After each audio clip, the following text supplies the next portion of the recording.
பிரதன்மையோட அப்பா பேசுகிறேங்க. எப்படி சொல்ல முடியாத அளவுக்கு கஷ்டங்களை எப்படி சொல்கிறதுன்னு எனக்கு தெரியல. ஃபுல்லாக இழந்துட்டேன். நல்லா விசாரிச்சு தான் கொடுத்தோம். நல்ல குடும்பம், நல்ல ஃபேமிலினாங்க.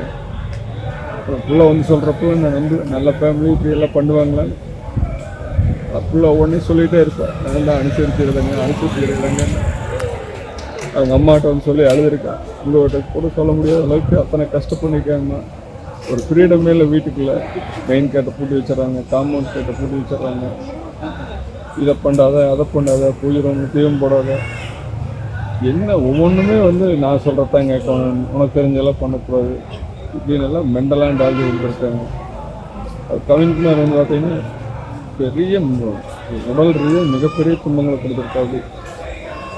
இந்த பிள்ளைனால என்கிட்ட சொல்ல முடியாமல் சொல்கிற விஷயத்தப்பா சொல்ல முடியாத விஷயத்த என்னப்பா பண்ணுறது. சரி சாமி வேண்டான்னு கொட்டாட இங்கேயே இருந்துருப்பீங்க. இந்த கேப்பில் வந்து மறுபடியும் 3 பேர் வந்து எல்லாம் பேசி சமாதானப்படுத்தி இந்த மாதிரி இனிமேல் இந்த தவறு நடக்காது நாங்கள் பார்த்துக்குறேன், எங்கள் மகளாக பார்த்துக்கிறோன்னு சொல்லி கூட்டிகிட்டு போனதான் ஒரு வாரம் நிம்மதியாக இருந்திருப்போன்னு நினைக்கிறேன். அந்த ஒரு வாரம் எந்த பிரச்சனையும் சொல்லலை. ஒரு வாரம் கழிச்சு மறுபடியும் ஸ்டார்டிங் இதே மாதிரி பிரச்சனை. எங்ககிட்ட ஒரு மாதிரி நடிக்கிறாங்க, பிள்ளைகிட்ட ஒரு மாதிரி ரொம்ப டார்ச்சர் பண்ணுறாங்க, வெளியில் ஒரு மாதிரி பண்ணுறாங்க. பணம் என்னாச்சு, எங்கள் பையனுக்கு தொழில் செஞ்சு கொடுங்க, தொழில் அங்கெல்லாம் 100 கோடி ஒர்க் பண்ணி கொடுக்குறாங்க, நீங்கள் அதெல்லாம் பண்ணி கொடுக்க மாட்டீங்க. நகையெல்லாம் ஒன்று கேட்டாங்க.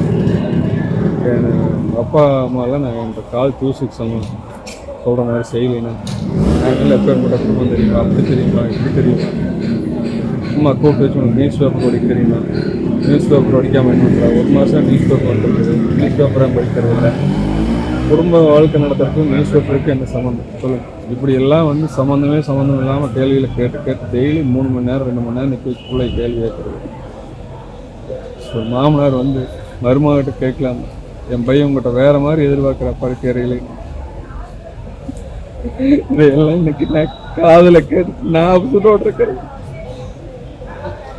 இதெல்லாம் தாக்கு பிடிக்க முடியாம தப்புலாம் எங்கிட்ட சொல்ல முடியாது. போய் சூசைட் பண்ணிட்டேன். எங்களுக்குள்ள போச்சு. அவங்களுக்கு என்ன எத்தனை நாள் உள்ள வந்துட்டு வெளியில் வந்துட்டு அவங்க வேலை பார்ப்பாங்க, அடுத்த வேலை பார்ப்பாங்க. ஆனால் எங்கள் பிள்ளைக்கு நடந்த மாதிரி உலகத்தில் எந்த பிள்ளைக்கு இந்த மாதிரி ஒரு கொடுமை நடக்கக்கூடாது. இது ஒரு முன்னுதாரணமாக இருக்கும். நீ இருக்கிற பெண்கள் அப்பாக்களுக்கெல்லாம்